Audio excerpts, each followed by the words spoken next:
O Senhor esteja convosco. Ele está no meio de nós. Proclamação do Evangelho de Jesus Cristo segundo João. Glória a vós, Senhor. Naquele tempo, disse Jesus: as minhas ovelhas escutam minha voz.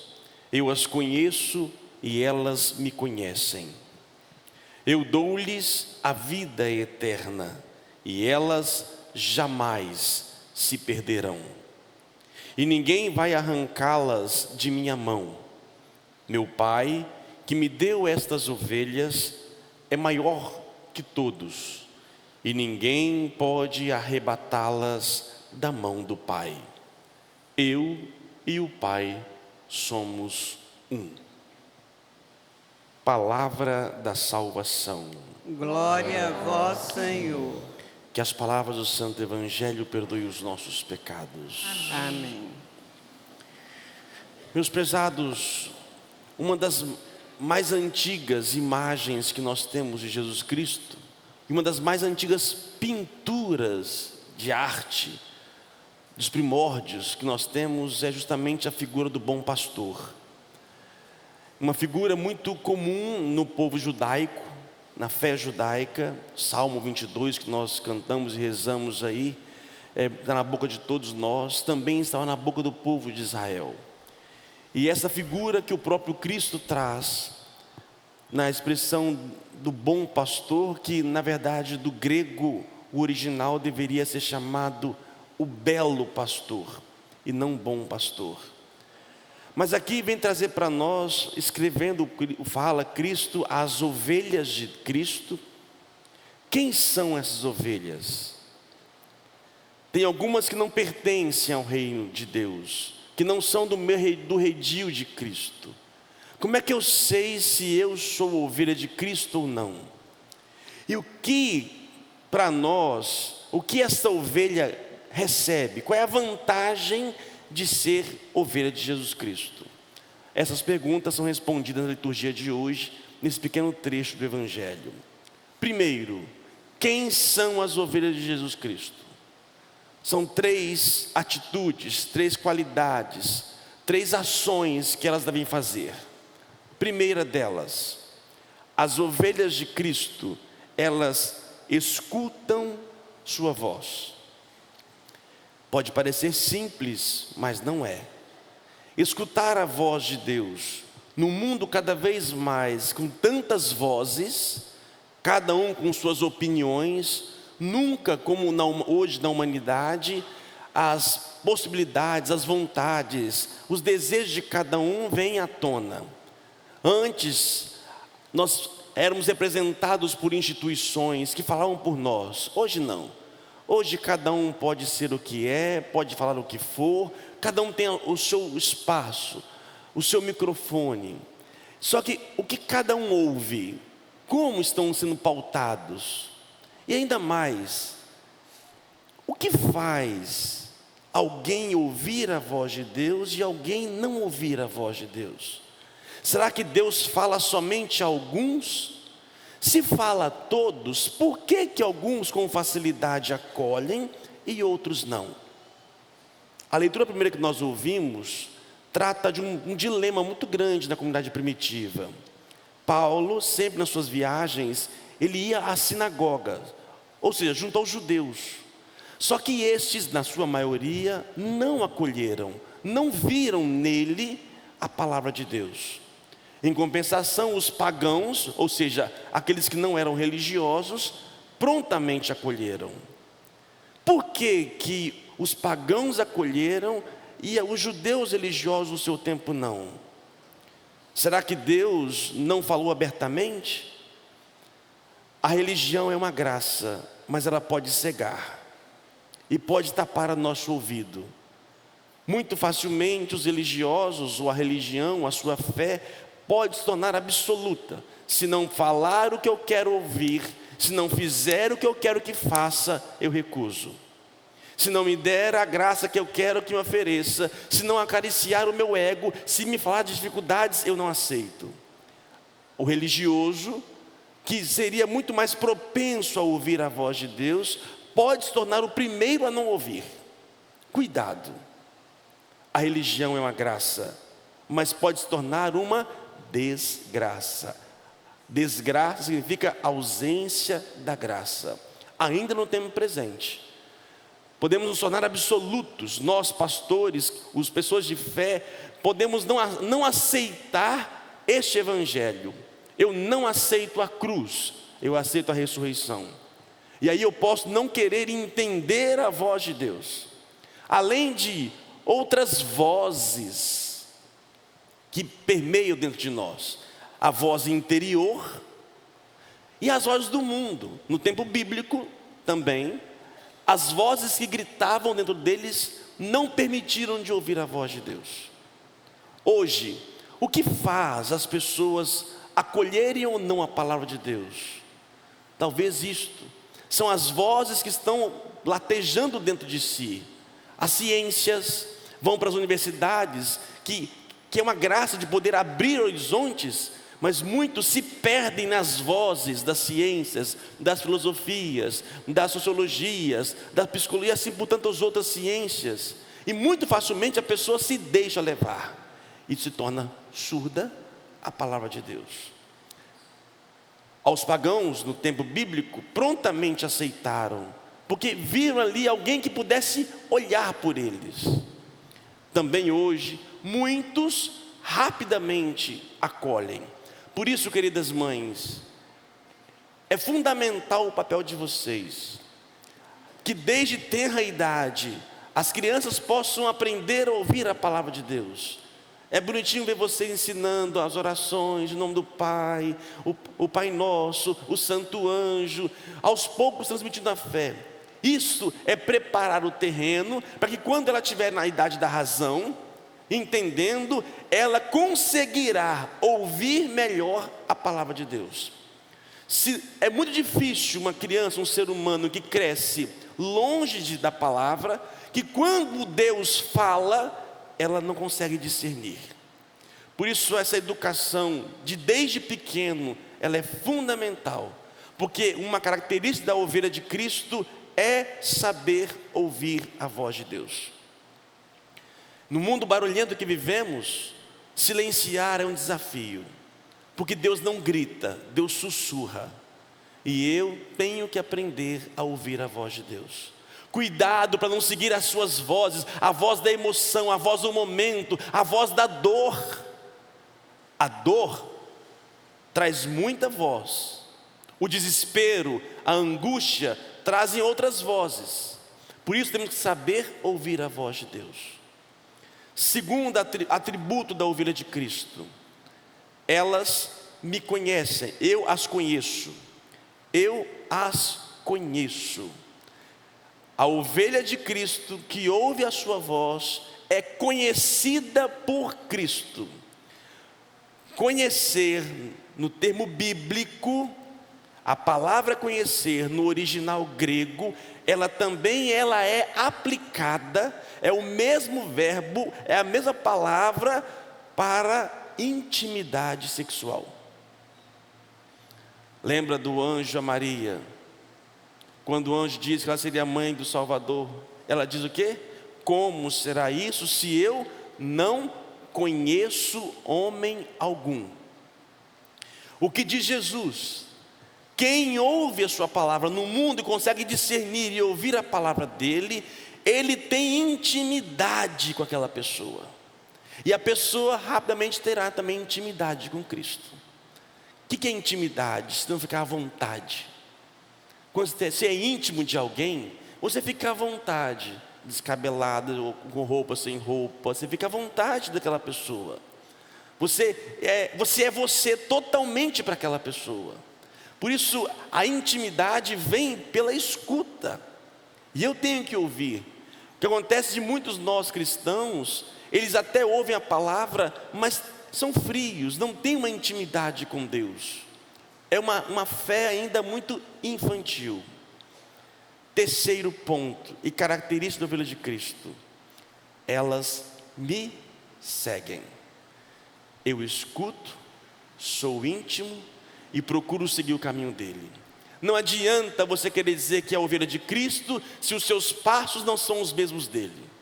Sim, nós erramos, nós saímos do caminho, nós pecamos, mas a ovelha de Cristo, ela o quê? Se arrepende, ela deseja seguir o caminho, ela deseja aquele caminho, não outros caminhos. Eu sou a verdade, o caminho e a vida. Num tempo onde cada um é absoluto, cada um tem suas opiniões, suas vontades, que bom que seja isso, mas estamos relativizando, e eu traço o que eu quero. Eu creio que eu quero, aquilo da Bíblia eu aceito, isso aqui eu não aceito. Cada um vai construindo a sua própria identidade religiosa e fazendo o seu atalho. A ovelha de Cristo não. A ovelha de Cristo, ela procura seguir o caminho de Cristo, que nem sempre é fácil, é um caminho de dor, de cruz, mas ela vai estar lá. Por quê? Ela tem a intimidade com o pastor. Por fim, o que nós ganhamos ser ovelha de Cristo? Para ser ovelha de Cristo, ouvir a voz, intimidade com Cristo e segui-lo. O que eu ganho com isto? 3 coisas. Primeira, eu dou-lhes a vida eterna. No grego, é bom a gente sempre olhar as origens, gente, para poder entender e mergulhar. Eu falo sempre para vocês esse termo. Existem 2 tipos de vida no grego, que no português traduz por vida, mas o original é bios, zoe. Bios é vida, biologia, biológico, é o que cuida da vida. Só que o bios é perene, morre. Uma hora nós iremos morrer. Nós somos biológicos. Mas somente as ovelhas de Cristo têm zoe, que é vida, que é uma vida diferente do bios. É uma vida muito melhor, é a vida do eterno. Aquilo que é eterno passa a habitar na ovelha. Aquilo que é eterno, o que é eterno? Deus é eterno, o amor é eterno, a palavra de Deus é eterna. Você não é eterno, a rua não é eterna, a árvore na natureza não é eterna. Tudo isso irá perecer. Até o bios irá perecer. E somente as ovelhas de Cristo terão zoe, a começar na terra e depois na eternidade. Quem não é ovelha de Cristo é o que nós chamamos de morte eterna, ou poderíamos chamar de inferno. Alguns teólogos acreditam que o inferno seja o extermínio da pessoa, a não existência, a morte eterna. E então quem não é ovelha não vai ter zoe, vai ter só o bios, e pelo bios irá acabar. Mas a ovelha de Cristo tem a eternidade. Segunda graça da ovelha de Cristo: jamais se perderão. Gente, perder é ruim demais. Hoje talvez a gente não saiba um pouco mais o que é isso. Nós temos aplicativos de GPS que nos ajudam, né? Você coloca aqui e você vai para lá, para cá, manda a localização. Quem é um pouco do tempo aí pegava lá o almanac, abria o guia 4 rodas dentro do carro. O carona ficava com um papel de todo tamanho para poder ver onde é que era a rua. Se ia para São Paulo, então misericórdia, riscava ali. A gente tinha até medo de viajar, porque se poderia perder e entrar num lugar. E mesmo com os GPS de hoje, você pode cair em ruas, acontece muito isso, que não somos muito bem-vindos e podemos até morrer por perder. Quem perde o sentido da vida, gente, perdeu o sentido da vida. Vemos aí o nível aumentando de suicídios. São pessoas que chegaram no nível de perder-se completamente. As ovelhas de Cristo, elas não se perdem. Elas não irão se perder.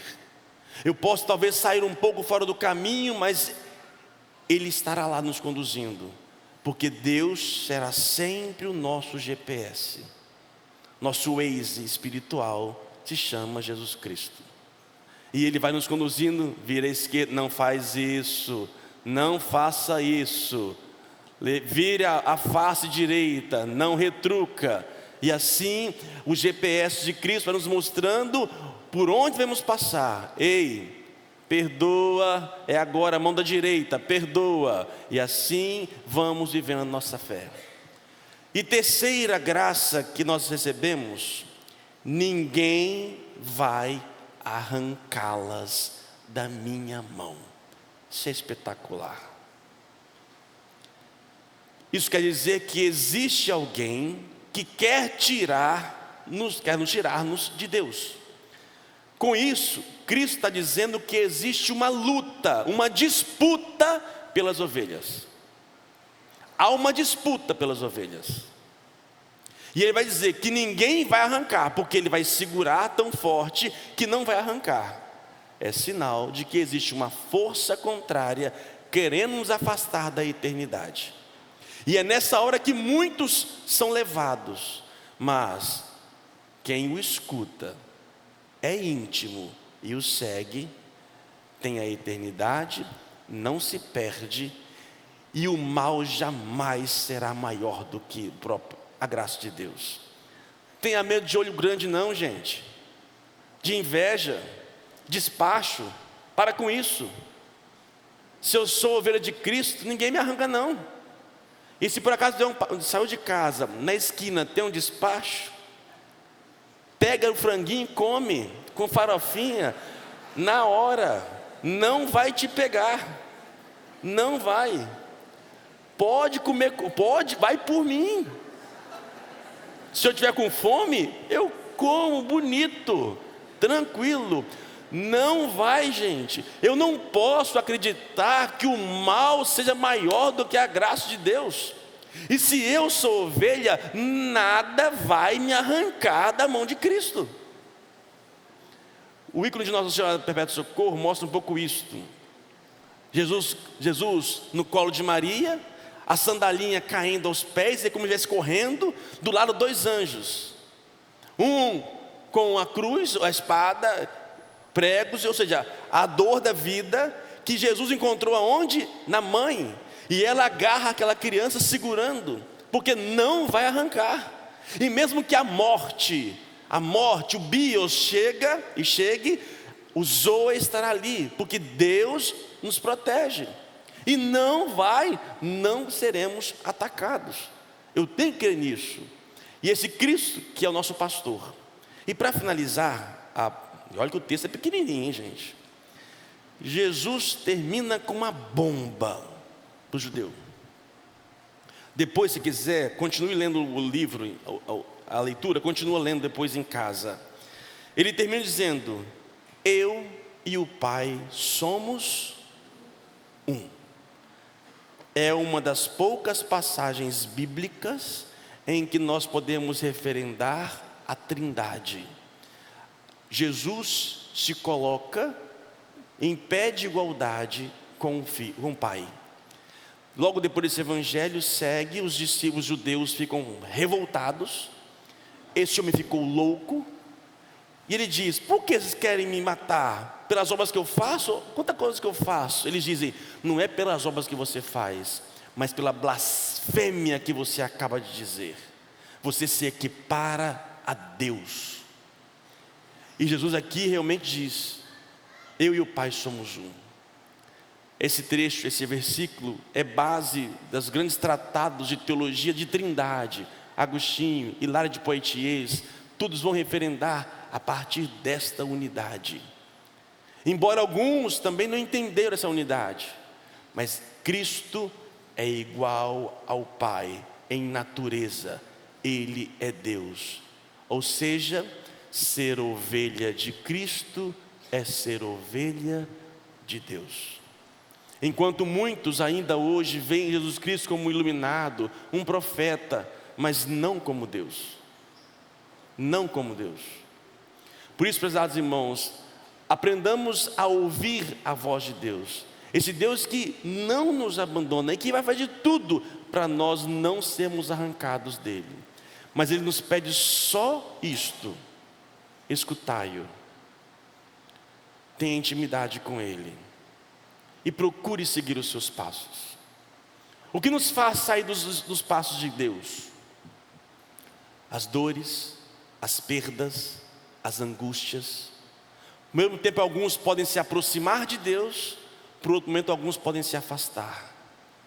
Hoje, por exemplo, é um dia simbólico no nosso país, que para muitos é alegria, para outros é tristeza. Mexer com alguns sentimentos nossos não são fáceis. Alguns, inclusive, gostam até de evitar. Termos mãe, pai, família, isso mexe lá dentro. E a gente não quer, talvez porque estamos brigados, mãe falecida, talvez o filho que morreu, saúde, distâncias, as lutas dos filhos com os pais, são temas que mexem. Só que nós, como sociedade moderna atual, nós não gostamos de muito tocar nisso. No mundo da educação hoje é muito comum dizer, não mais dia das mães, dia da família. Por quê? Porque talvez ali tenha um filhinho, um aluno que não tem pai, não tem mãe, ou tem 2 pais, tem 2 mães. Então, para não ferir, não trazer à tona, vamos pôr um pano quente, vamos fazer por cima, não vamos lidar com isto. Não, gente, nós temos que tocar nisso, temos que curar essas coisas, lidar com as nossas perdas, com as nossas cruzes, com as nossas imperfeições, com nossas mães, boas ou ruins, com nossas histórias. Tudo isto é um dia que mexe com a gente, mexe, e a gente tem que ser mexido. Os que gostariam de ser mãe e não puderam ser pela vida, os que perderam seus filhos, o que seja. Mas nós temos, são laços importantes da nossa existência, e como ovelhas nós não podemos ser omissas. Temos que ouvir o que Deus tem a nos dizer, porque através de nossas mães nós somos pastoreados, ou deveríamos ser pastoreados, em nome de Jesus Cristo. Por isso, vivamos essas dores e essas alegrias, as saudades e as tristezas e as alegrias, colocadas no altar do Senhor. E quando eu vivo isto, Deus cuida de mim. Deus cuida de mim.